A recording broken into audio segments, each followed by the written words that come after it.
The key stopped halfway, metal grinding like a bad tooth.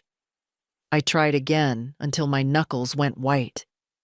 From inside my own house, Brooke called out, bright and cold. "You don't live here anymore, old lady. Hi, my dears. Grace here. Hit like, subscribe, and tell me. If someone locked you out of your home, what would you do first? Call family, a lawyer, or the police? Drop a comment. I'm Evelyn Carter, 74 years old, and I stood on my front step with a bag of groceries cutting into my wrist. 2 lemons, apricot preserves, and a tiny tin of saffron I bought on a whim because it smelled like sunlight. The porch boards were damp from a thin rain, and my breath came out in short, shocked puffs. "Brooke," I said, keeping my voice even. "Open the door."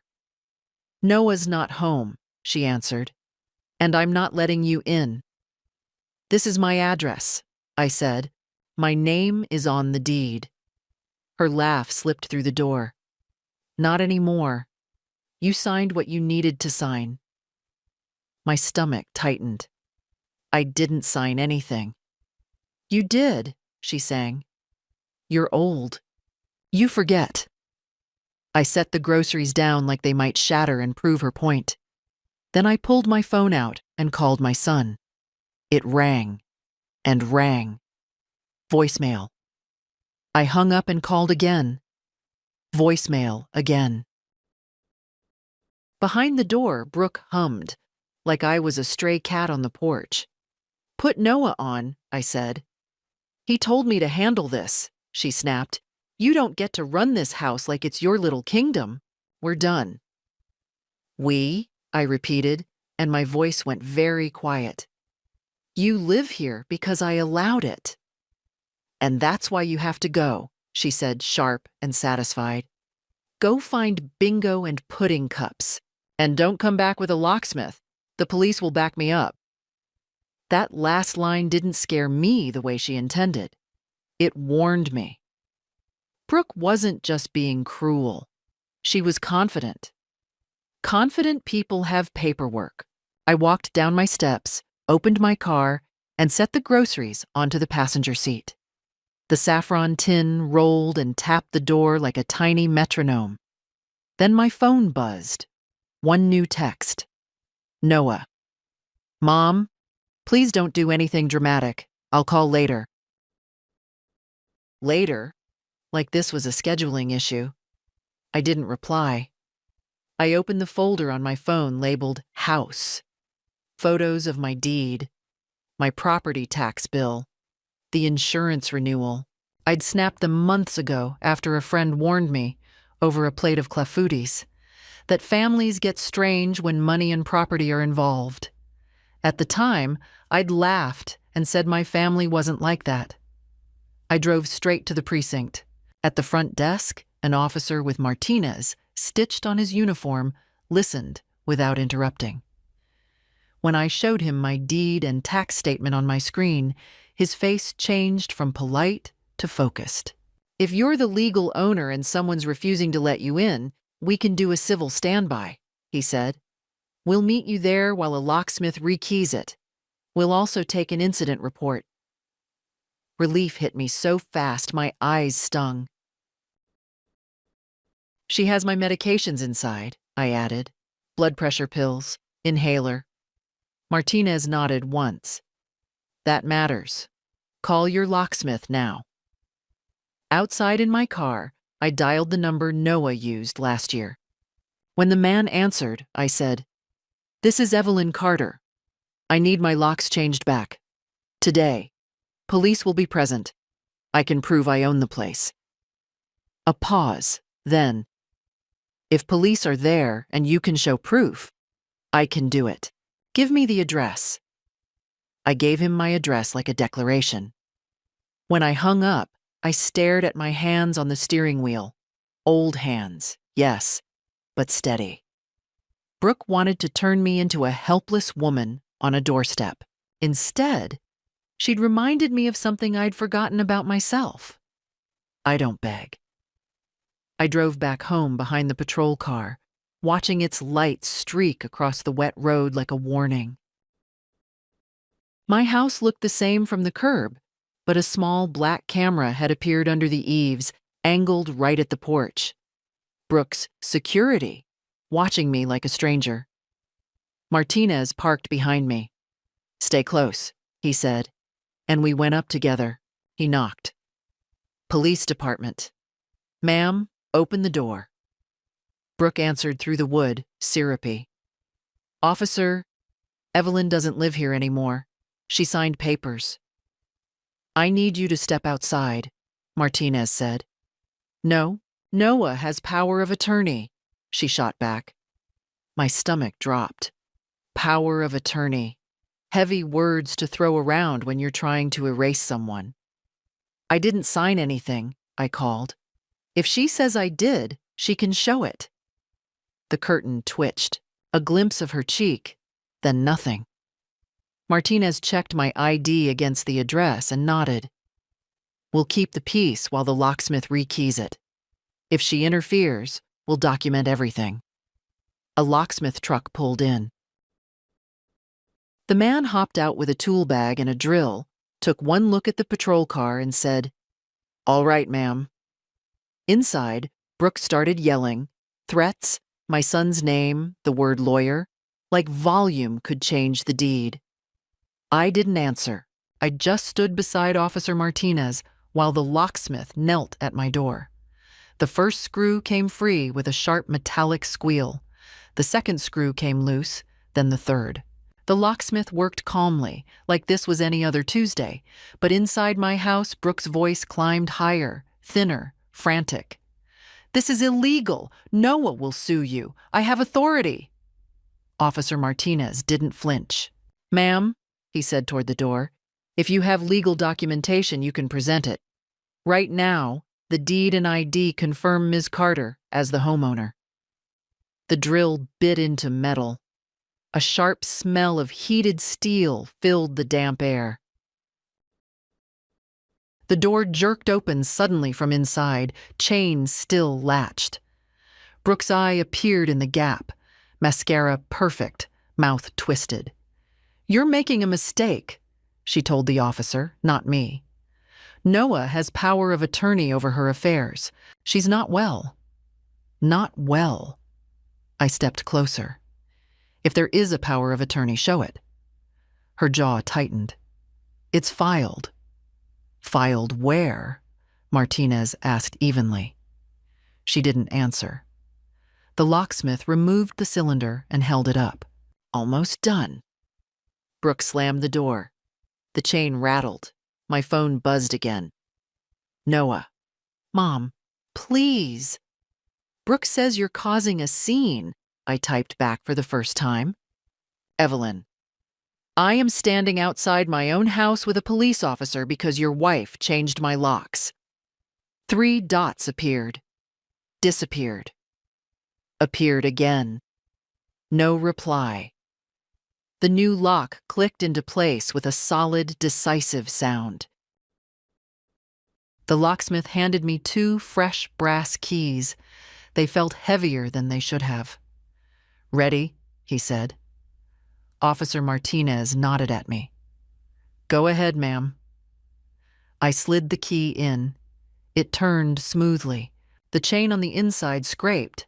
Then Brooke's voice again, sharp and desperate. "You can't just walk in." "It's her residence," Martinez replied. "Remove the chain." Silence. Then footsteps. Slow. Deliberate. The chain dropped. When the door opened, Brooke stood there in my hallway, arms crossed over a silk blouse I'd bought her last Christmas. The scent of her expensive bergamot perfume mixed with the familiar smell of my home. Wood polish, cinnamon, the faint trace of last night's lentil stew. "You're unbelievable," she said to me. "No," I answered. "I'm documented." I stepped inside. Nothing looked moved at first glance. My porcelain spaniel figurines still lined the mantel. The Persian rug my late husband brought from Isfahan lay flat beneath our coffee table. But then I saw it. On the console table near the stairs sat a manila folder. My name was written across it in thick black marker, in Brooke's handwriting. I walked toward it. She moved fast, placing her hand over the folder. "That's private." "It has my name on it," I said. "It's paperwork. You wouldn't understand." Officer Martinez cleared his throat. "Ma'am, if that folder contains documents related to ownership or authority over Ms. Carter's property, she has the right to see it." Brooke's nostrils flared. For a second, I saw something unguarded. Panic. Then she lifted the folder and shoved it toward me. "Fine, look." I opened it. Inside were printed forms. Power of attorney documents. My name typed neatly. Noah's name listed as agent. My signature at the bottom. Except it wasn't my signature. It looked like someone had studied mine and tried to recreate it slowly, carefully. Every loop too stiff, every curve too cautious. I felt something shift inside me. Not fear, not sadness. Clarity. "This is forged," I said quietly. Brooke laughed.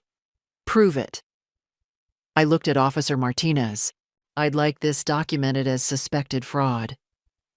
Brooke's smile flickered, and that was the first moment I realized she hadn't expected me to fight back this way. Officer Martinez took the folder carefully, like it might bite. "I'll note this as potential forgery and identity misuse," he said. "Ma'am, do you have a copy of your real signature on record? Bank documents, license?" "I do," I answered. "Several." Brooke stepped between us and the stairs.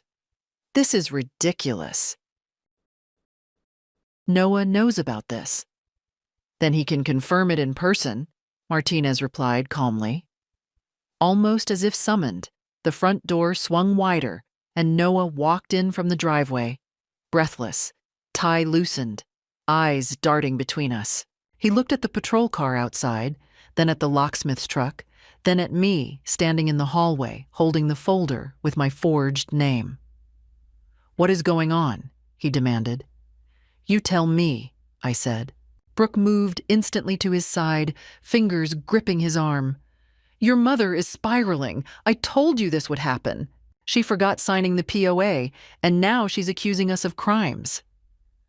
Noah looked at me with that cautious expression people use when they think they're being reasonable. "Mom, we talked about this. About making things easier. I have never signed power of attorney over my life," I said. "Not to you, not to anyone." He hesitated, just a flicker, but I saw it. "Brooke handled the paperwork," he said finally. "Of course she did," I replied. Officer Martinez addressed Noah directly. "Sir, your mother denies signing these documents and alleges forgery. Do you have the original signed copy or filing confirmation?" Noah looked at Brooke. Brooke's jaw tightened. "It's processed. I emailed it to an attorney." "Name of the attorney?" Martinez asked. Silence. The house felt smaller suddenly, like the walls were listening. I could hear the refrigerator humming in the kitchen, the faint ticking of the old brass clock above the archway. Ordinary sounds, steady and loyal, unlike people. I walked past them toward my desk drawer in the study. Brooke tried to follow me. "Stay here," Martinez told her firmly. I pulled out a folder of my own, real documents, my will, my property deed, my signature across multiple pages, fluid and unmistakable. I handed one sheet to the officer. "Compare," I said. He held both pages side by side. Even Noah leaned in. The difference was obvious. Mine was confident, slightly slanted, the E in Evelyn looping wide. The forged one was cramped, careful, afraid. "That's not the same hand," Martinez said evenly. Brooke's grip on Noah's arm loosened. She's exaggerating, Brooke snapped. Signatures change with age. Not that much, I replied. Noah swallowed. Brooke, when exactly was this signed? You were there, she shot back. His silence was answer enough. I stepped closer to my son. Did you watch me sign anything? He didn't meet my eyes. That's what I thought. Brooke's composure began to fracture. Fine. Maybe the copy looks slightly different. That doesn't mean anything illegal happened. It means, I said slowly, that someone tried to take control of my house. My house. I looked around again, at the staircase my husband built by hand, at the dent in the baseboard from when Noah rode his toy truck too hard into the wall at age 5, at the ceramic tureen shaped like a pumpkin sitting on the dining table because I never bother packing it away. This wasn't confusion. This wasn't aging. This was strategy. I'd like to file a formal report, I said. Brooke's face went pale. Noah finally spoke, softer now. Mom, maybe we don't need to involve police beyond this. They're already involved, I answered, and I'm just getting started. For the first time since I arrived, Brooke looked uncertain, not outraged, uncertain, and that told me everything. I didn't wait for anyone's permission.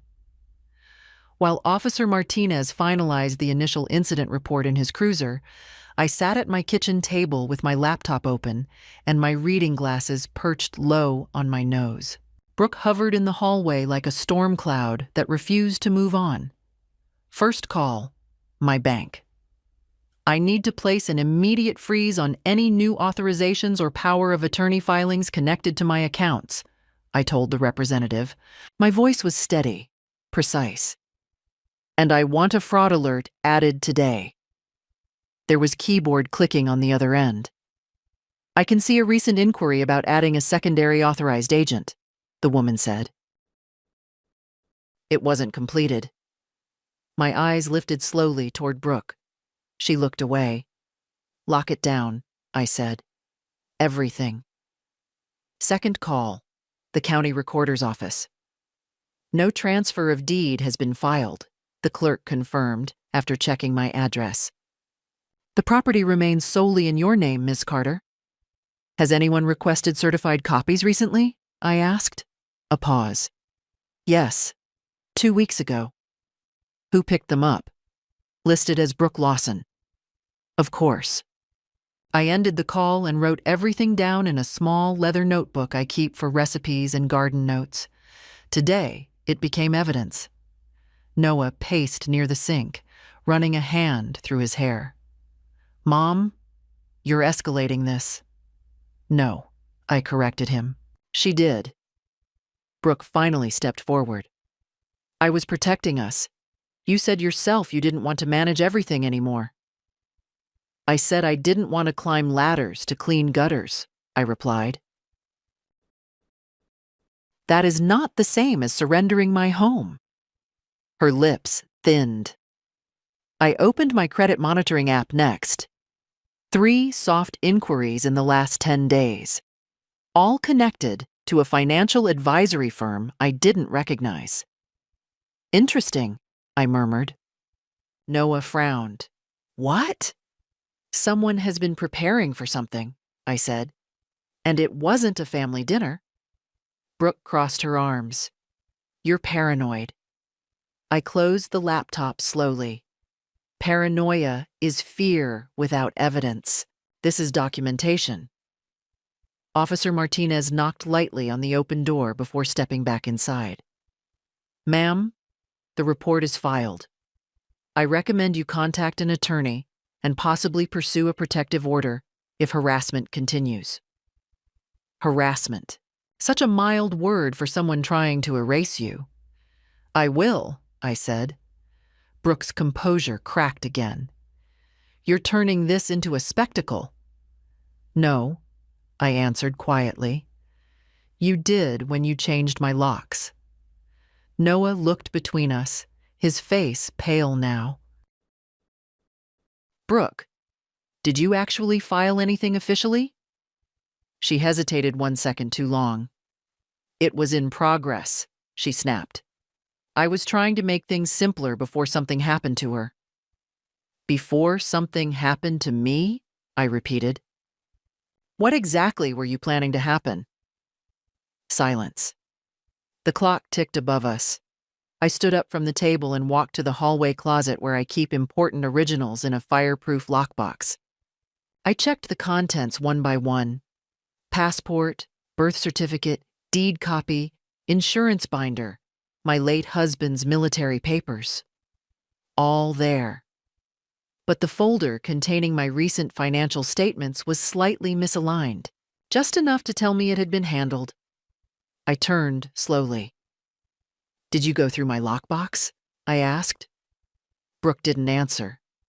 Noah stared at her. "Brooke, it wasn't locked at the time," she said quickly. "It is always locked," I replied. The air in the room shifted again, not loud, not dramatic, but heavier. This wasn't a misunderstanding, it was preparation. Quiet, careful preparation that would have worked if I had simply stayed embarrassed on my own porch. Instead, I was standing in my kitchen, documenting every move. And Brooke was beginning to understand that I wasn't going to fade quietly out of my own life. Noah looked like a man realizing the ground beneath him wasn't solid. "Brooke," he said quietly, "did you open Mom's lockbox?" She exhaled sharply. "I was organizing. She keeps things scattered. I was trying to help." "You don't organize inside a locked fireproof box," I replied. Her eyes flashed. "You're twisting everything." "No," I said. "I'm clarifying." I walked to the dining room cabinet and pulled out my old fountain pen, the heavy onyx one my husband gave me on our 40th anniversary. I placed it on the table beside the forged POA documents. "This is what I sign with," I said. "Every legal paper, always. Ink, not ballpoint." The forged signature was printed in cheap blue ballpoint. Noah noticed. His face changed again. "Brooke," he whispered. She straightened, switching tactics. "Fine. Maybe I pushed paperwork forward too quickly, but someone has to think ahead. She's 74. "Yes," I said evenly, "and fully competent." "She forgets things," Brooke insisted. "I forget where I put my teacup," I answered. "Not whether I handed over control of my life." Noah ran a hand over his mouth. "Why didn't you tell me you changed the locks?" Brooke blinked. "I did." "No, you said you were thinking about it." A crack. Small, but there. I stepped closer to my son. "Noah, look at me. Did you ever sit down with me and explain power of attorney? Did you ask me to sign anything? Did we have one conversation about it?" He shook his head slowly. Brooke's composure thinned into something brittle. "This is exactly why I did it. She turns you against me. She makes you doubt." "I'm not turning him," I said. "Your paperwork is." My phone buzzed again. A notification from my credit monitoring app. New alert. Attempted account update. Declined. I showed the screen to Noah. "That wasn't me," he said quickly. I looked at Brooke. For the first time, she didn't argue. "Was that you?" Noah asked her. "It was precautionary," she snapped. "What if something happened to her tomorrow? We'd be locked out of everything." "You already tried to lock me out," I said. The words landed hard. Officer Martinez stepped back inside once more, holding a small card. "Ma'am, here's the report number. If you decide to pursue forgery charges, contact the detective assigned. Given the documents presented, that may be advisable." Brooke's head whipped toward him. "Charges?" This is a family matter. Forgery is not a family matter, Martinez replied calmly. Noah looked stunned now, like the room had shifted dimensions. Brooke, did you sign her name? Silence. It stretched long enough to become an answer.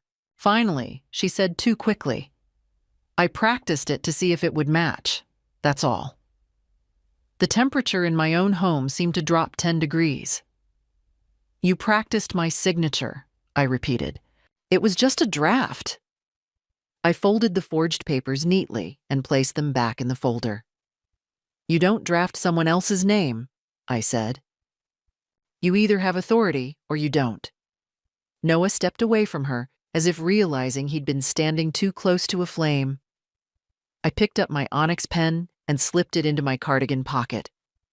I'm calling my attorney in the morning, I said. And I'm requesting certified handwriting analysis. Brooke laughed, but it sounded thin now. You're going to destroy this family over paperwork? I met her eyes steadily. No, I said. You tried to. For the first time since she'd locked me out, Brooke didn't look confident. She looked cornered. The house was quiet after Officer Martinez left, but it wasn't peaceful. It was the kind of silence that comes after glass shatters, when you're not sure what else might break. Brooke retreated upstairs without another word. A door slammed. Noah stood in the kitchen, staring at the counter like it might offer answers. You didn't know, I asked him. He shook his head slowly. She said you were overwhelmed, that you'd agreed it was time. I am overwhelmed, I said calmly. By betrayal. He flinched. I didn't raise my voice. I didn't cry. I walked to the pantry, took out my tin of Darjeeling tea, and set water to boil. The ordinary ritual grounded me. Steam curled upward. The kettle clicked softly as it heated. Noah, I said without turning around, how long has she been talking about power of attorney? A few months, he admitted. She said it was responsible planning. And you never thought to discuss it with me directly? He swallowed. I thought you'd get defensive. I poured the hot water slowly over the tea leaves in my porcelain pot. Instead, she forged my signature. Upstairs, I heard pacing. I carried my cup to the dining table and opened my laptop again. This time, I pulled up my email archive and searched one word: attorney. 3 months ago, Brooke had emailed me an article titled, When Parents Resist Help. I hadn't responded. 2 weeks later, she'd asked casually if I knew where my property documents were stored. I'd brushed it off. Now the pattern looked different, calculated. I opened my phone and dialed my longtime attorney, Harold Benton. He was semi-retired, slow to answer emails, but meticulous. He picked up on the third ring. Evelyn? Harold, I said. I need to come in tomorrow. Urgent. He heard something in my tone. What happened? My daughter-in-law forged power of attorney papers and changed the locks on my house. A pause. Bring everything, he said quietly. When I hung up, I felt steadier. Action had weight. It anchored me. Noah sank into a chair. If this becomes criminal, it already is, I interrupted. Upstairs, footsteps approached the staircase. Brooke descended slowly, composed again, mascara untouched, as if she'd reapplied it. You're blowing this out of proportion, she said evenly. No official filing went through, no money moved, nothing happened. That's not true, I replied. Something happened. You attempted to assume legal control over me and my property. She tilted her head. Attempted isn't a crime. It can be, I said. She crossed her arms. You can't prove intent. I looked at her calmly. You requested certified deed copies. You accessed my lockbox. You practiced my signature. You attempted account updates. That's not confusion. That's sequence. Noah looked at her again, and this time there was distance in his eyes. Brooke's voice sharpened. Fine. Let's talk sequence. You're 74. What happens if you fall? If you're hospitalized? Someone has to make decisions. I have a will, I replied, and I have capacity. You won't forever, she said. The words hung there. It wasn't concern. It was calculation. I closed my laptop gently. You don't get to rush my decline because it's convenient for you. Her jaw tightened.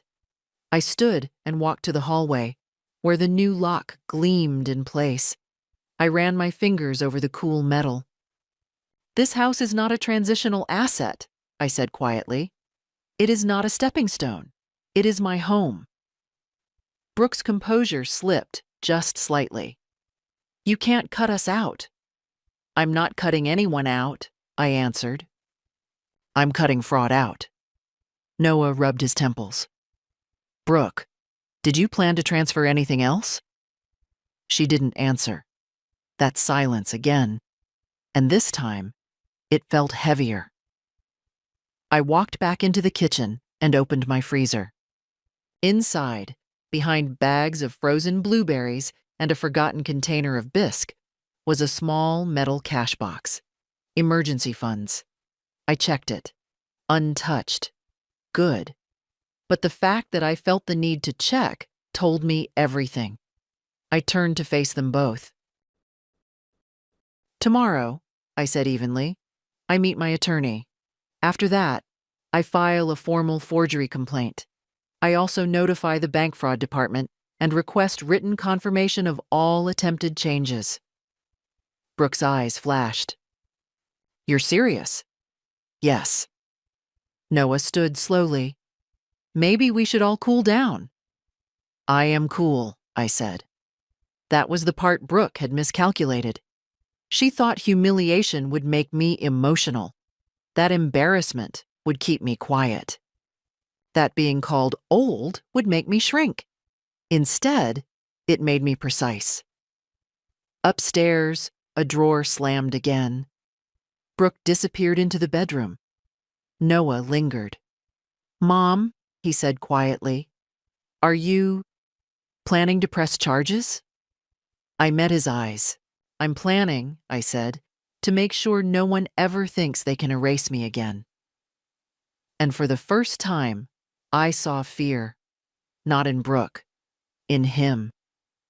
Morning came sharp and bright, like it had no patience for my feelings. I woke before my alarm, lay still for a moment, and listened. No footsteps upstairs. No clinking in the kitchen.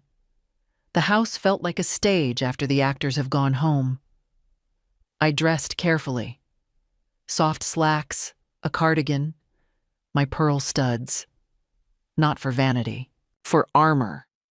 Then I made oatmeal with chopped dates and a pinch of cardamom, because routine is one of the few things people can't take from you unless you let them. Noah appeared in the doorway as I rinsed my bowl. He looked exhausted, like he'd slept in bursts. Brooke went to her sister's, he said. Good, I replied without looking up. Less noise? He shifted. I'm coming with you to the lawyer. That's up to you, I said, but don't come to smooth things over. Come to hear the truth. He nodded once, too quickly. On the drive, he tried again. Mom, if you press charges, it'll follow her forever. It should, I said, eyes on the road. That's what consequences are. They follow you so you remember not to do it again. He went quiet. Harold Benton's office smelled like lemon oil and old paper. The same building downtown with the brass plaque by the door and the window blinds that always looked half-closed, like the place kept secrets for a living. Harold himself came out to greet me, tall and stooped, suspenders under his suit jacket, His eyes took in Noah and narrowed slightly. "I assume you're the son," he said. Noah offered a hand. Harold didn't take it. He simply nodded and led us inside. We sat in a room with shelves of binders, framed diplomas, and a bowl of hard candies that had been the same flavor since the late 90s. I placed the folder of forged papers on the table, along with my real documents and screenshots from my credit alerts. Harold opened everything slowly, methodically. He didn't rush. He read. He compared. He asked me for dates. He asked me to describe the lockout from the first moment I turned the key. When I finished, he leaned back and looked at Noah. "Did you witness your mother sign any power of attorney documents?" Harold asked. Noah's throat worked. "No." "Did you authorize your wife to sign on your mother's behalf?" Harold continued.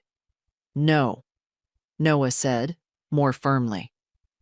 Harold nodded, as if checking a box. Then he looked at me. "Evelyn, you were correct to involve police. This is serious. We can do 3 things immediately." He held up a finger. 1. We execute a fresh, properly notarized statement of capacity and intent, making it clear you have not granted power of attorney and you do not consent to any such filings. Second finger. 2. We file for an injunction if she attempts to interfere with access to your property again. Third finger. 3. You notify every institution she might target, banks, insurers, investment accounts, that any POA presented is fraudulent, and you request that they flag your profile for attempted identity takeover. Noah's face had gone gray. "Identity takeover," he repeated. Harold glanced at him. "That's what it is when someone tries to assume control of another adult's assets under false authority." I slid my hands together. "Do it." Harold nodded. "Also," he added, "I recommend you change your mailing situation. If she had access to your lockbox, she may have had access to account numbers." "I already set up a hold with the post office," I said, "and I'm renting a P.O. box today." Harold's eyebrows lifted. "Good." Noah looked at me as if seeing me clearly for the first time in years. "You planned all of this." "I reacted," I corrected. "Quickly, because I had to." Harold began drafting documents on his computer, the keys clicking like tiny hammers. While he worked, he asked Noah to step out and make a call. "To your wife," Harold said, "and put it on speaker if you're willing." Noah hesitated, then nodded and walked into the hallway with his phone. Brooke picked up on the second ring. Her voice was sweet at first, then edged with irritation. "What now?" "I'm at Mom's attorney," Noah said. A pause. "Why?" "Because you forged documents," he said, and his voice cracked on the word forged. Brooke's tone hardened. "I didn't forge. I helped." "You practiced her signature," Noah said. Another pause. Longer. Then Brooke sighed dramatically. "Noah, listen to me. Your mother is manipulating you. She's always needed to be in control. I was trying to protect us from her decisions." "From what decisions?" Noah asked. "From giving everything away," Brooke snapped. "From leaving you with nothing. She's stubborn and she doesn't understand what things cost now." My stomach turned. Not because I was surprised, but because she'd finally said it out loud. Harold's office door was ajar. He could hear every word. Noah's voice went small. "So, this was about money." "It was about security," Brooke insisted quickly. "Our security, your future. And frankly, she doesn't need that house all to herself. She could be in a nice community, with help." Noah looked into the room at me, his eyes wet, and I knew he'd heard the same thing I had. not help, removal, placement, like I was furniture. I stood up and walked into the hallway. Noah lowered the phone slightly, startled. "Brooke," I said clearly, "this is Evelyn. You changed my locks. You forged documents. You accessed my private papers. You attempted to alter my financial accounts." Silence on the line. Then she said, flat and venomous, "You can't prove any of it." "Oh," I replied, and my voice didn't shake at all. "I already am." Harold called from inside, calm as ever. "Evelyn, when you're ready, I'll notarize the statement." I looked at Noah. "I'm ready." And in that moment, I felt the shift again. Not in the room, but in the balance of power. Brooke had been betting I would be too embarrassed to fight. She was wrong. By the time we left Harold's office, something fundamental had shifted. Not in the paperwork, that would take time. In Noah. He drove us back in silence, both hands gripping the steering wheel too tightly. The city moved past in reflections across the windshield, but he barely seemed to see it. "She said you might leave everything to charity," he muttered finally. I turned my head slowly. "And that justifies forgery?" "No," he said quickly. "No, I didn't realize she thought that way." "She didn't think," I replied. She calculated. When we pulled into the driveway, Brooke's car was already there. She stood on the porch as we stepped out, arms folded, expression sharpened into something brittle and theatrical. "So," she called down coolly, "did your lawyer scare you into thinking I'm some criminal mastermind?" Noah didn't answer her immediately. That silence unsettled her more than shouting would have. I walked up the steps calmly. "Harold advised me to document every contact from you going forward." Her eyes flicked to Noah. "You're recording me now?" "No," I said evenly, "but I don't need to. You've said enough." She laughed, loud and artificial. "This is insane. You're tearing this family apart because you're too proud to admit you need help." "I need help with gutters," I said, "not guardianship." Noah stepped between us. "Brooke, why didn't you just talk to her?" "I tried," she snapped. "She shuts down every conversation about the future." "The future of what?" I asked. "My estate or your lifestyle?" Her face flushed. "You think I married you for your house?" She shot at Noah defensively. "That's not what I said," he answered quietly. But it was in his eyes now.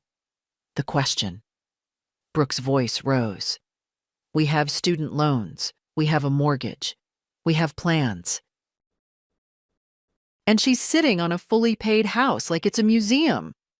"I am sitting," I corrected calmly, "in the house I paid for, with money I earned, over decades."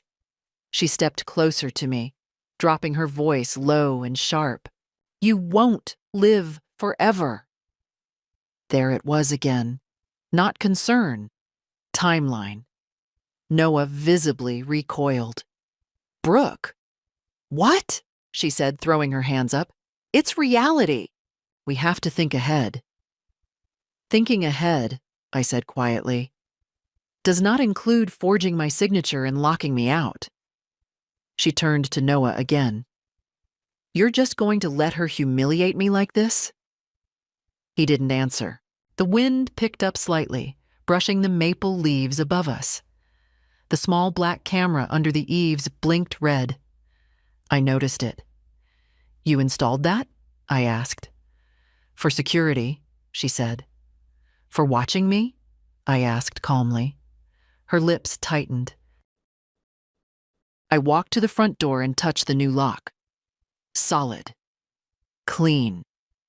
Mine. "Brooke," I said evenly, "you have two choices. You can stay here as my guest under my conditions. Or you can leave. Her eyes widened. You can't evict me. I can revoke permission, I replied. You have no lease, no ownership, no power of attorney. She looked at Noah desperately. Say something. He swallowed. Maybe we should give Mom some space. That was the moment her mask cracked. Not loudly, not dramatically, but enough. You're choosing her, she said flatly. No, he whispered. I'm choosing what's legal. She stared at him like she'd never seen him before. Then she turned back to me, and her voice dropped into something colder than anger. You think you've won, she said. You haven't. I held her gaze. I didn't start a war, I answered. I ended a trespass. For a long second, none of us moved. Then Brooke grabbed her purse from the hall table with a sharp, jerking motion. This isn't over, she said. No, I agreed calmly. It isn't. And as she walked past us toward the driveway, I didn't feel fear. I felt inevitability. She had tried to rush my disappearance. Now she would have to face what she'd set in motion. Brooke didn't leave that day. She drove off in a storm of gravel and ego, but by late afternoon, her car was back in the driveway. Not parked neatly, angled, defiant. I was in the living room reviewing copies of the notarized statement Harold had prepared when I heard the door open without a knock. She walked in like nothing had happened. No apology, no acknowledgement. Just tension, wrapped in lipstick. Noah came down the stairs almost immediately. Brooke. I live here, she said sharply before he could finish. You live here because my mother allows it, he replied, and the fact that he said it out loud shifted something again. Her eyes snapped toward him. So, that's the new script? No, he said quietly. That's the truth. She looked at me then, and there was no pretense left. You're enjoying this. I'm stabilizing my life, I said evenly. She tossed her purse onto the chair and crossed her arms. You think a lawyer and a police report scare me? Nothing was filed. Nothing was transferred. There's no loss. Attempted fraud is still fraud, I replied. You can't prove intent, she repeated, clinging to the phrase like a raft. I folded my hands. Intent is shown through pattern. You gathered deed copies. You practiced my signature. You attempted financial updates. You changed my locks. Her jaw flexed. Noah stepped forward. Brooke, why did you rush this? I didn't rush, she snapped. I planned. There it was again. Planned. For what timeline? I asked calmly. She hesitated. For when she's not capable anymore, she said finally. I am capable now, I replied. That won't last forever, she shot back. And your solution, I said, was to accelerate it? Noah inhaled sharply. Brooke threw her hands up. You're twisting everything. I was protecting our future. At my expense, I answered. Silence. Then her expression shifted, calculating again, quieter this time. Fine, she said slowly. Let's be practical. If you're so certain nothing can touch you, show us the will. Noah looked startled. Brooke. What? She demanded. If she trusts us so little, maybe she doesn't intend to leave anything to you. I didn't flinch. My will is private. So that's a yes, she said, eyes narrowing. That's none of your business, I replied. Her breathing quickened slightly. She wasn't angry now. She was cornered and searching. Are you planning to cut him out? She asked. I am planning, I said carefully, to protect myself. Noah's voice was strained. Mom, I don't care about the money. Then this conversation shouldn't matter, I said gently. He looked at Brooke. She looked away. That told me more than any confession. Suddenly, Brooke's phone buzzed loudly in her hand. She glanced at it, and for the first time since this began, real alarm crossed her face. What? Noah asked. She turned the screen away too quickly. Brooke, he said, firmer now. What is it? She hesitated, then snapped, It's nothing. But her hands weren't steady. I watched closely, because whatever was on that screen hadn't been part of her plan. And for the first time, I sensed something larger than forged papers and changed locks. Something that might finally tip the balance completely. Brooke's face had drained of color. Noah noticed it too. What is it? He asked again, stepping closer. She locked the screen instantly. It's nothing. Then show me, he said. She hesitated. That hesitation was louder than any confession. I didn't move from my chair. I didn't need to.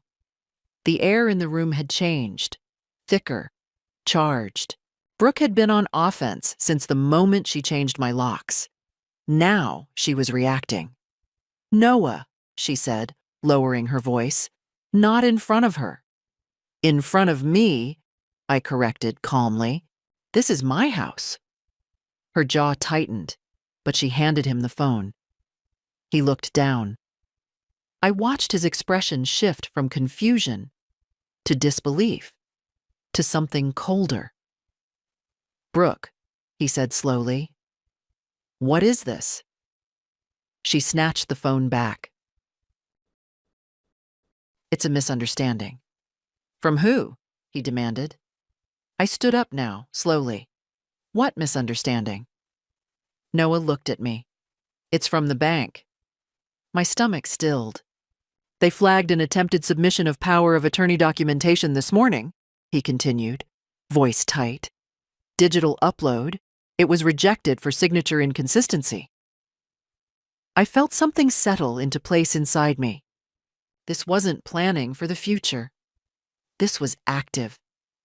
Today. While we were at Harold's office. I looked at Brooke carefully. You said nothing was filed. It wasn't finalized, she shot back. It was just sent for review. While I was sitting with my attorney, I asked. She didn't answer. Noah's voice sharpened. You told me you were done with it. I was protecting us, she snapped again, the phrase starting to crack under repetition. Once it's processed, everything would have been easier. For who? I asked. For us, she shouted. For stability. You mean for access, I said. She turned toward me, fury replacing calculation. You don't understand how much pressure we're under. Pressure, I replied evenly, does not entitle you to steal control. Her breathing grew uneven now. She wasn't performing anymore. She was unraveling. Noah stepped back from her like he needed space to think. You submitted forged documents today, after the police were here. It was already drafted, she insisted. I clicked send. He stared at her. You clicked send. I could see it in his eyes. The moment he realized this wasn't caution, it wasn't fear about my health, it was acceleration. And she had done it anyway.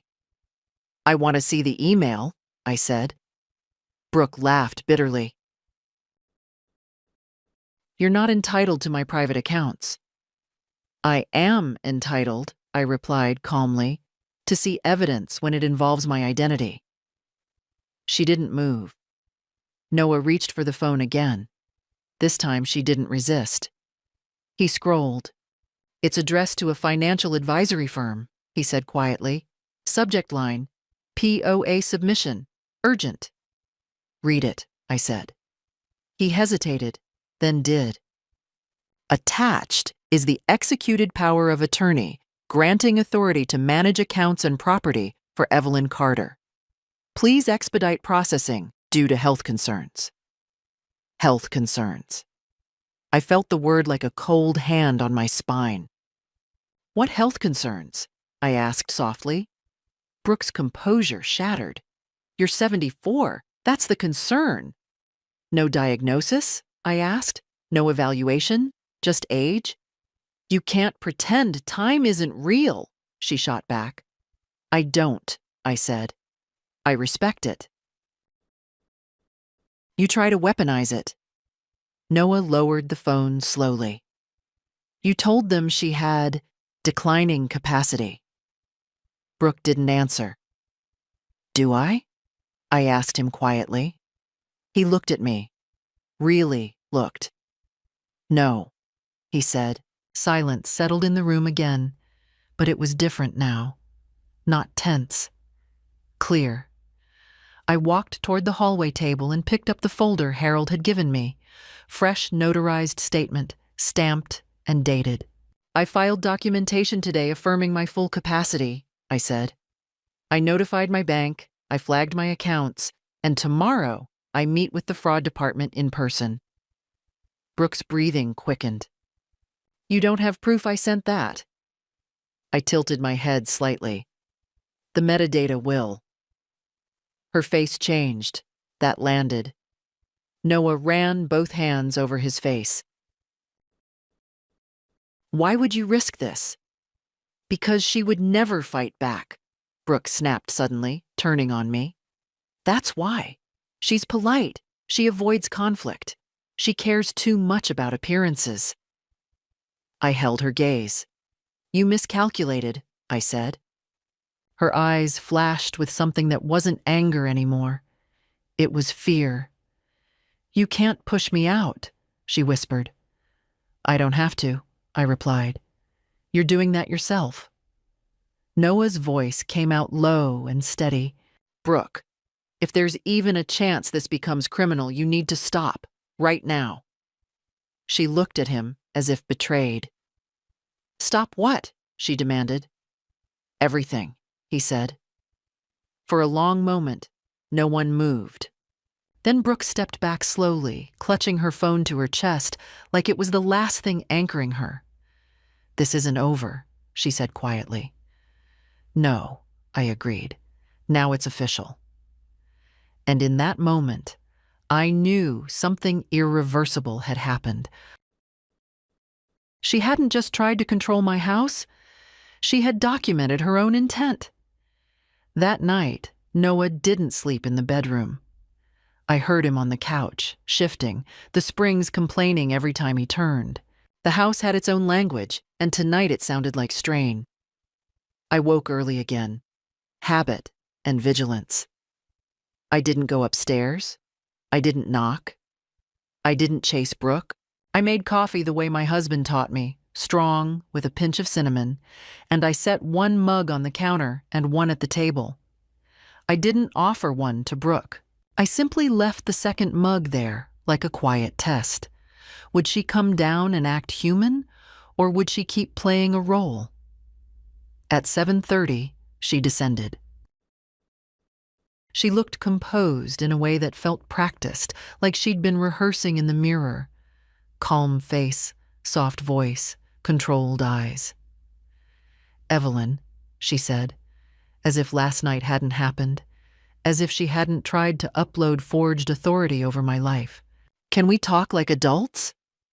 We are talking like adults, I replied. Adults face consequences. Noah rose from the couch, rubbing his eyes. He stood behind her, not beside her. Brooke noticed that immediately. Her gaze flicked to him, then back to me. I made a mistake, she said carefully. I was scared. I panicked. I shouldn't have changed the locks. I want to be very clear, I said. The locks were the loudest part, not the worst part. Her mouth tightened. Fine. The paperwork, too. I shouldn't have sent anything. Noah's voice was hoarse. You told them she had health concerns. I said concerns, Brooke corrected quickly. That's not a diagnosis. And you know exactly how it reads, Noah said, and there was steel in it now. Brooke's eyes flashed. Then she switched again, softening. Noah, please. We can fix this. Your mom is upset, I understand. But if she takes this to the police as forgery, it'll ruin everything. It didn't ruin everything, I said. It exposed everything. She stepped closer to the table, palms out. What do you want? Just tell me what you want. There it was. Not sorry. Negotiating. I sipped my coffee slowly. I want my life back. Fully. Quietly. Permanently. Brooke nodded too fast. Okay, great. We can do that. I'll back off. No, I said. Not back off. You will leave. Her expression froze. Noah's head snapped toward me. Then he exhaled, like he'd been expecting those words but still wasn't ready to hear them. Brooke's voice sharpened. You can't just throw me out. I can revoke permission for you to be in my home, I replied. Today? She looked at Noah as if he'd save her. Tell her. Noah didn't move.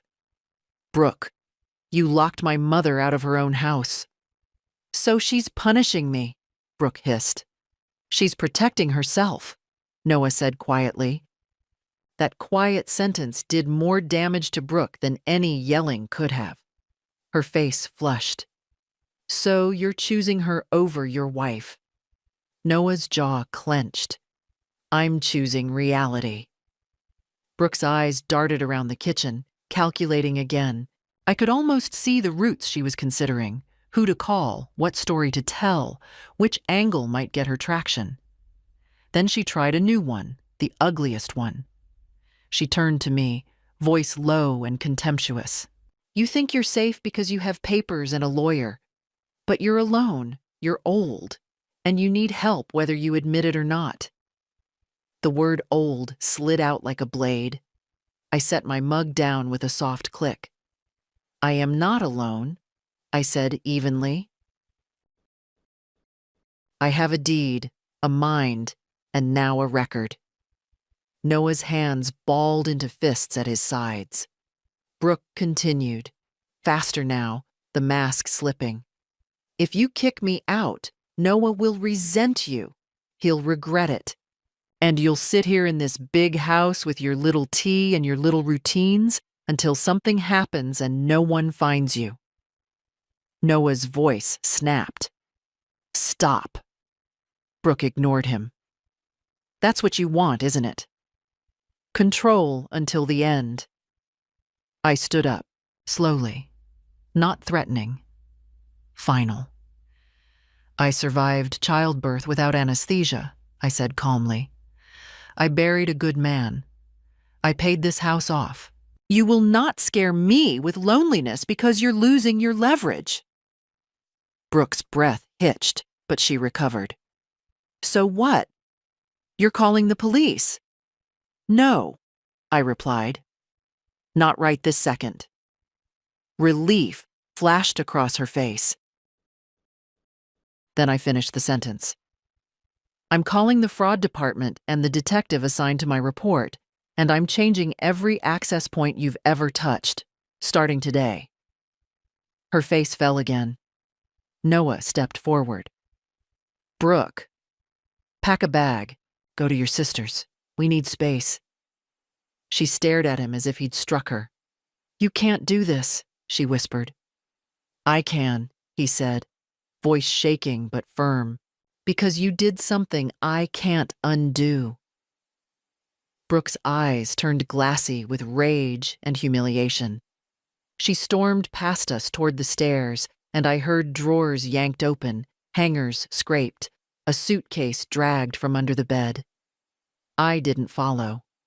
Instead, I opened my notebook and wrote down the time, the phrases she used, and the fact that she'd admitted on record, out loud, that she sent the documents. Then my phone rang. Unknown number. I answered. Evelyn Carter. A calm voice said, "Ms. Carter, this is the bank's fraud department returning your call. We need to verify a few details about a power of attorney submission." I looked at Noah, and he looked back at me. "Good," I said into the phone, "because I have plenty of details." The fraud officer's voice was measured, almost gentle. "Ms. Carter, we received a digital submission this morning requesting account oversight authority. It was flagged automatically due to signature irregularities and inconsistent metadata. We need to confirm, did you authorize any power of attorney?" "No," I said clearly. "I did not." "Did you sign any documents granting authority to a third party?" "No." There was the faint sound of typing. "Understood. We will permanently reject the submission and escalate this to our internal investigation team. We also recommend filing an identity theft affidavit." "It's already underway," I replied. Noah was standing very still across from me, listening to every word. "Good," the officer said. "We will need to log the name of the submitting party." I gave Brooke's full legal name, spelling it slowly. Upstairs, the sound of the suitcase dragging stopped. A door closed. The fraud officer continued, "One more thing. The submission included a secondary request." My fingers tightened slightly around the phone. "What request?" "A preliminary property lien inquiry. It appears someone was exploring options for leveraging home equity." For a second, the room seemed to tilt. Noah's face drained of color. "What?" I swallowed once. "Was any lien filed?" "No, ma'am. The inquiry was incomplete and did not proceed." "But it was initiated." "Initiated. Not hypothetical, not protective. Active." "Please document that in full," I said quietly, "and send written confirmation of all attempted actions to my new P.O. Box address." "I will," the officer replied. "And Miss Carter?" "Yes." "You acted quickly. That matters." When I ended the call, the silence in the kitchen felt different again. Not heavy, not tense. Revealing. Noah stared at me. "She tried to leverage the house?" "She explored it," I said evenly. "That's enough." Upstairs, footsteps approached again. Brooke descended slowly, suitcase in hand. Her face was pale, but her chin was lifted in defiance. "You're making me out to be some kind of criminal," she said coldly. I met her gaze. "You inquired about placing a lien against my house." Her composure cracked for a fraction of a second. "That's not true." "It's logged," I replied. She looked at Noah. "You're believing this?" He didn't answer immediately. He looked exhausted, older somehow. "The bank confirmed it," he said finally. Brooke's jaw tightened. "It was hypothetical." "No," I corrected softly. "It was procedural." She took a step toward me. "We needed options. Do you know how much pressure we're under? How expensive everything is? You sit here with a fully paid property while we struggle." "I worked for this property," I said. "Struggle is not permission." She laughed bitterly. "You're going to sit on that house until you die, aren't you?" "Yes," I said calmly, "unless I choose otherwise." The simplicity of that answer seemed to enrage her more than any argument. Noah stepped forward, voice low. "Brooke, did you plan to take out equity without telling her?" "I was exploring solutions," she snapped. "To what problem?" he demanded. "Our future," she shot back. "And hers?" he asked. That question hung in the air like a verdict. Brooke's eyes flicked between us, calculating again, But the calculation was failing now. Every new piece of information made her position smaller. "You think this ends well for you?" she whispered to me. "I think it ends legally," I replied. Her grip tightened on the suitcase handle. "You're destroying your relationship with your son." I looked at Noah. He looked back at me, not as a child, not as a mediator, as a man seeing the consequences of someone else's choices. "I didn't forge anything," I said quietly. Brooke inhaled sharply, fury flashing again. "You'll regret this." "Perhaps," I answered, "but I will regret silence more." She turned abruptly and walked toward the door. Noah didn't stop her this time. At the threshold, she paused and looked back one last time. "This isn't finished," she said. "No," I replied evenly. "It's documented." The door closed behind her. The house exhaled. Noah stood there for a long moment, staring at the door she'd just walked through. Then he looked at me, and his voice came out strained. "Mom, if this becomes criminal, it already is," I said softly. The only question left is how far she intended to take it. And somewhere beneath the quiet, I felt it. The tipping point was close. Very close. The detective called 2 days later. I was in my garden, kneeling beside the rosemary bush, trimming it carefully so it wouldn't grow wild and woody. Control what you can. Prune what overreaches. "Ms. Carter?" the voice said when I answered. "Yes." "This is Detective Harris. I've reviewed the initial report and the documentation forwarded from your bank. We'd like you to come in to provide a formal statement." "I'll be there this afternoon," I replied. Inside the house, Noah sat at the dining table staring at nothing. He hadn't gone back to Brooke's sister's place. He hadn't gone anywhere, really. He was suspended between what he thought his marriage was and what it had revealed itself to be. "They called?" he asked quietly. "Yes." He swallowed. "Are you pressing charges?" "I am cooperating," I said evenly. At the precinct, the fluorescent lights were unforgiving. Detective Harris was younger than I expected, but her eyes were sharp and patient. She laid everything out on the table: the forged POA, the digital submission records, the attempted lien inquiry, the metadata showing timestamps and originating IP address. All of it pointed in one direction. "She submitted this the same morning you were with your attorney," Harris said calmly, "after police had already been to your residence." "Yes," I replied. "That matters," she added. I gave my statement slowly, clearly. No exaggeration, no theatrics. Just facts. When I finished, Harris folded her hands.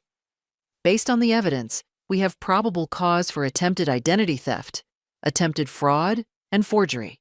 Whether charges are filed will depend on the district attorney, but this is not minor." I felt something settle in my chest. Not triumph. Finality. Noah had insisted on coming. He sat beside me, pale, silent. "Does she know?" he asked. "She will," Harris said. That afternoon, 2 patrol cars pulled into my driveway. Oh, my dears. This is the moment. Police at the door, evidence on the table, truth exposed. If you were in Evelyn's place, would you follow through with charges or stop here? Tell me honestly in the comments. I stood at the window as Brooke stepped out of a rideshare, confusion crossing her face at the sight of the officers. She froze halfway up the walk. One officer approached her calmly, spoke, asked questions. Even from inside, I could see the shift in her posture. Defiance first, then disbelief, then the sharp flicker of fear. She looked toward the house, toward me. Our eyes met through the glass. For a moment, she seemed small, not powerful, not calculating, just someone who had believed she could push an old woman aside and found out the law doesn't measure age, it measures action. Noah stood beside me now. "I didn't think it would go this far," he whispered. "She did," I replied. Outside, Brooke's voice rose briefly, protesting, explaining, insisting. The officers remained calm. One of them gestured toward the patrol car.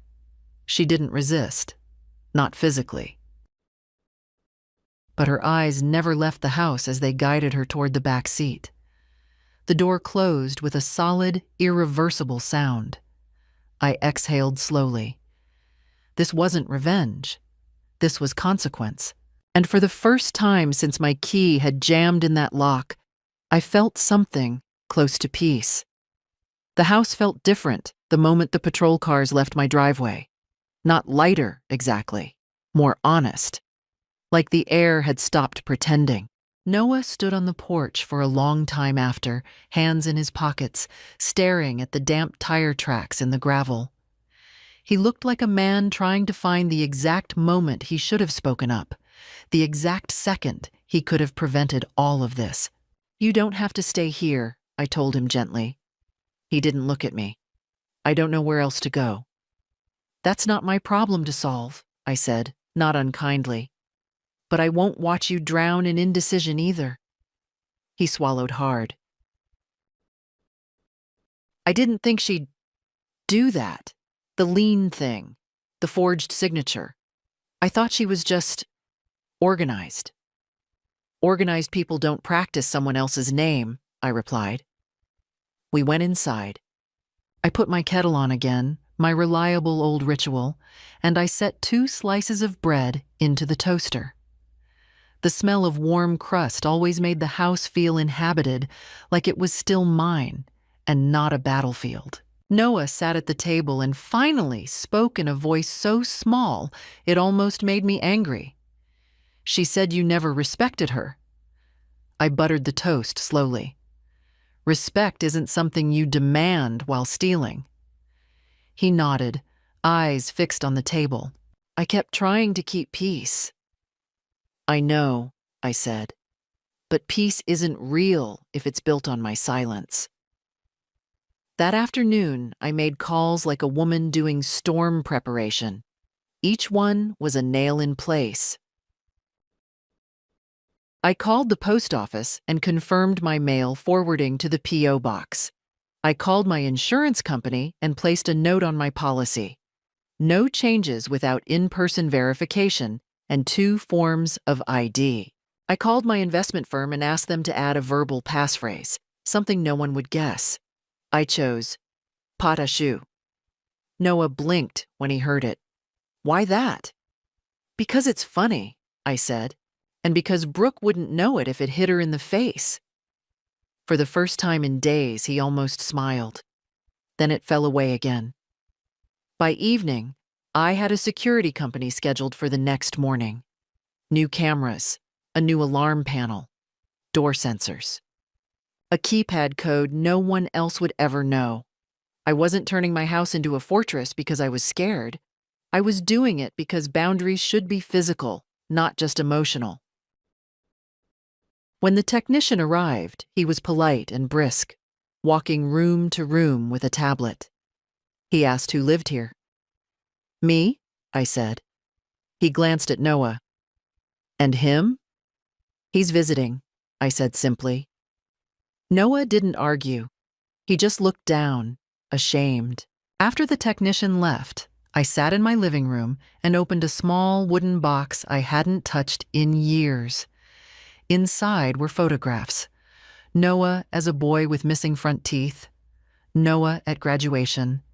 Noah holding a fishing rod too big for his hands. My husband beside him in every frame until he wasn't. I didn't cry. I just sat with the truth. Love does not guarantee loyalty.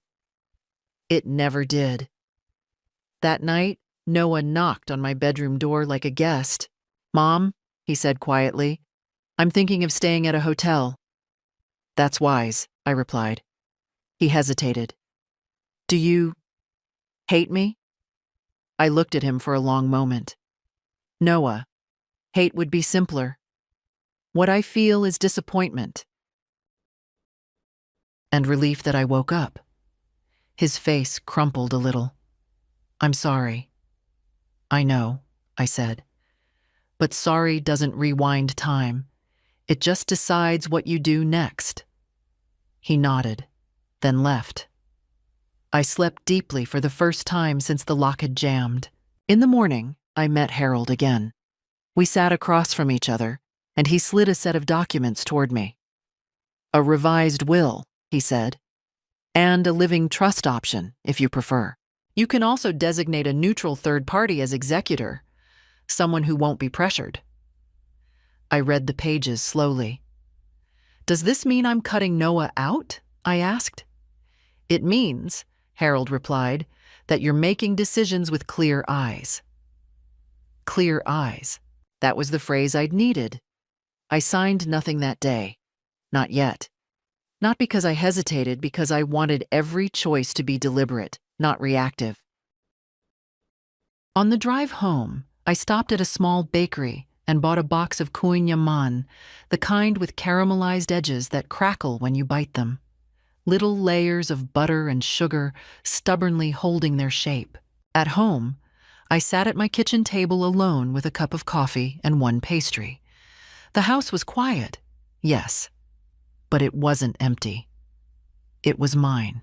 And whatever came next, court dates, paperwork, Noah's decisions, I would meet it as myself, not as the helpless old woman Brooke tried to invent. I got my keys back in the most ordinary way. No dramatic music, no shouting, no triumphant speech. Just a manila envelope delivered to Harold's office with my name typed neatly on the front, and a request for me to sign a receipt. Inside were three things: the original spare keys Brooke had taken from my kitchen drawer, a new key Brooke had copied without asking, and a short letter from her attorney, carefully worded, heavy on misunderstanding, light on accountability. Harold slid the keys toward me across his desk. These are yours, he said, legally and practically. I picked them up and felt my shoulders loosen in a way I hadn't noticed was clenched. The metal was cool, familiar, and suddenly I was back on my porch again. The first moment that key wouldn't turn, the first humiliation Brooke tried to staple to my name. Not anymore. Does this mean it's over? I asked.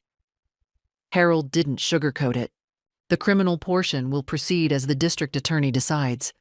But the immediate threat, access, authority, financial interference, that part is contained. You did the right things quickly. Contained. That was the word. Like a fire stopped before it reached the next house. When I left his office, Noah was waiting in the lobby. He stood when he saw the keys in my hand, and his face tightened, like he wanted to smile and couldn't decide if he deserved to. They gave them back, he said quietly. They had to, I answered. We walked outside into clean winter air. Noah followed me to my car, then stopped, hands shoved deep into his pockets. Brooke called me, he said, from her sisters.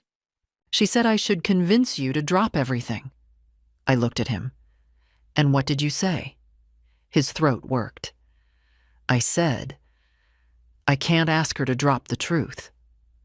I held his gaze for a long moment. Good.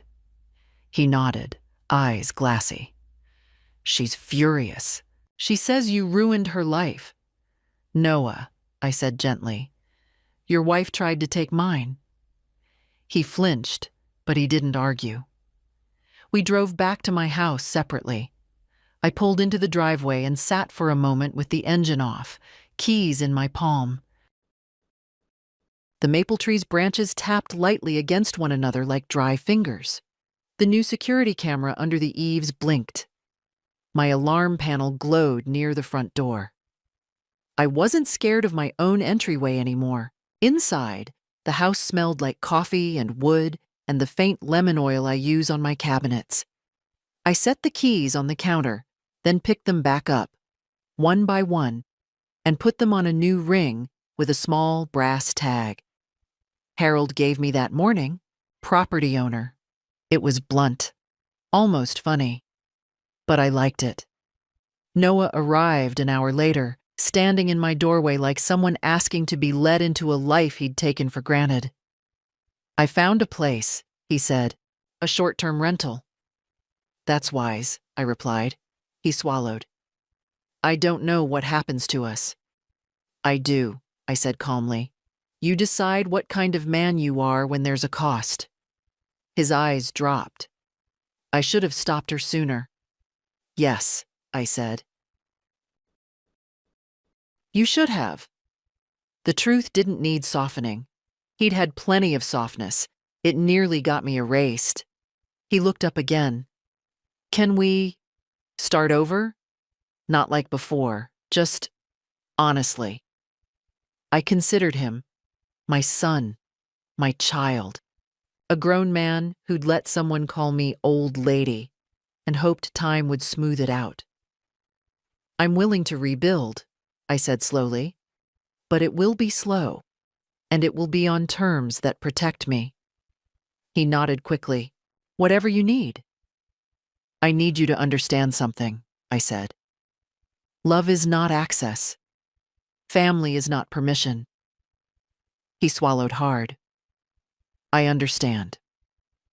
That evening, after he left, I sat alone at my kitchen table and wrote a short list on a yellow pad. Not a dramatic manifesto, just decisions. 1. My mail stays at the P.O. box. 2. No one keeps spare keys without my written consent. 3. Any future legal authority is discussed in my presence with my attorney in daylight. 4. My home remains mine until I choose otherwise. I folded the list and slid it into my notebook, right next to the timeline of Brooke's actions. Evidence beside boundaries. Past beside future. I stood at my front door one last time that night and turned the key in the lock. Smooth, certain, mine. Then I turned the deadbolt, listened to it settle, and walked back into my house without looking over my shoulder. My dears, you just watched an older woman refuse to disappear quietly. Do you think Evelyn was right to let the law take its course? Or should she have stopped once she got her keys back? Like, subscribe, and tell me your honest take in the comments.